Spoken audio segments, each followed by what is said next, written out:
Salut à tous et bienvenue au troisième épisode de ma série Moteur de jeu C++ et OpenGL. Si vous n'avez pas regardé les deux premiers épisodes, je vous y encourage pour comprendre un petit peu mieux l'avancement, qui encore une fois a été quand même assez bon. Donc aujourd'hui au programme, on a de la physique, des transformations et des animations. Alors avant que je vous explique tout, bon déjà petit rappel de à quoi ça ressemblait au dernier épisode, donc bon, à ça, c'est pas mal, et maintenant ça ressemble à ça. Donc pour vous donner un petit peu de contexte, cet endroit est censé représenter un stand de tir, parce qu'en gros c'est l'anniversaire d'un ami et je voulais lui faire ça pour son cadeau. Et en gros ici on a une cible mouvante, donc qui peut bouger, qui est animée un petit peu, et on peut tirer dessus avec cette FAMAS, avec une visée, bon, pas incroyable, mais bon. Bon, on peut difficilement parler de FPS, parce que l'expérience avec l'arme n'est pas très réaliste, on a même pas le viseur, mais vous inquiétez pas, j'y reviendrai plus tard. Et donc sur ce, c'est parti. Donc on va commencer par la physique. Bon, pour rappel, au dernier épisode, la physique était pas du tout implémentée. Là j'ai fait un effort, en améliorant le physique object, les collisions et les scènes physiques. Donc j'ai commencé par ajouter une vitesse, un état d'objet, s'il bouge ou non, et des collisions. Les collisions qui sont détectées dans la méthode check collision de physique scène.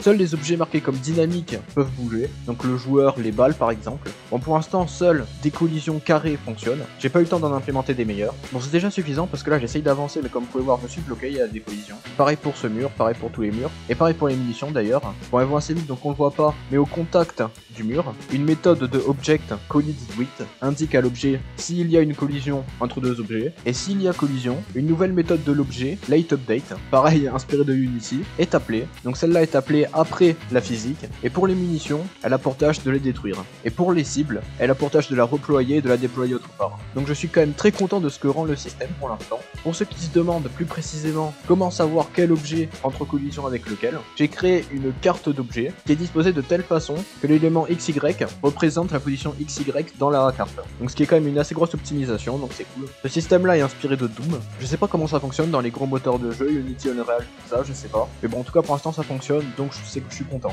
Donc c'est tout pour la physique, maintenant on va passer aux transformations. Comme vous le voyez maintenant, la FAMAS suit à peu près le mouvement de la caméra. Bon, c'est pas parfait, mais c'est déjà pas mal. Au moins les munitions partent de manière bonne. Et pour ça j'ai implémenté un système, bon, qui est pas fini encore parce que je galère un petit peu, donc de rotation avancée, pour en gros permettre de changer la position selon la rotation du parent. Petit exemple en dessin, si vous avez ce rond là que vous le tournez, et ben ce rond là a changé de position. Donc c'est ce que fait la fonction rotate around, mais que je modifierai quand même encore pas mal parce qu'il y a quelques problèmes. Donc c'est de la trigonométrie, pour être plus précis des angles de l'heure. Donc je vous laisse chercher sur Wikipédia si vous voulez savoir ce que c'est. En tout cas merci monsieur Euler d'avoir créé ça m'a beaucoup aidé. Et j'ai aussi implémenté une fonction qui pareil pour l'instant est pas du tout finie, rotate vector, qui va prendre un vecteur et qui va le tourner, donc autour d'une position, ce qui permet des mouvements plus réalistes et plus complexes. Bon et finalement dernière chose que j'ai modifiée, les animations. Donc les animations, pour l'instant il n'y a que des animations de transformation, donc dans le transform object. Pareil c'est pas fini encore, c'est loin d'être fini, mais ça fait ce que je veux pour l'instant donc c'est cool. En gros vous avez une position, une rotation et une échelle de base qui va être animée vers une position, rotation et échelle finale.